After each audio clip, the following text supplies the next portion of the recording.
this is the 304 version, well, 2025 version of the 304. It's simple, it's compact, it's mechanical.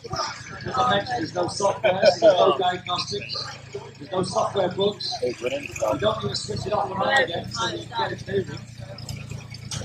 It's not the exact, so you don't know how to operate it.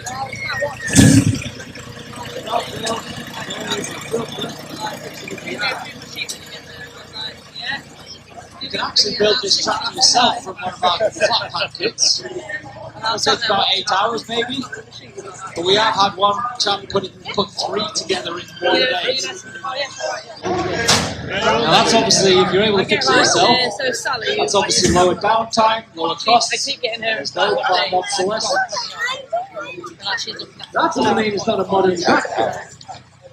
It's built to current standards, and as you'd expect, it's got up-to-date concepts, such as, well, you won't see it in this light, but it's LED headlights. It's got a lovely, comfortable seat, so that's why Ryan's looking so happy right now. He's obviously very comfortable, driving around in circles.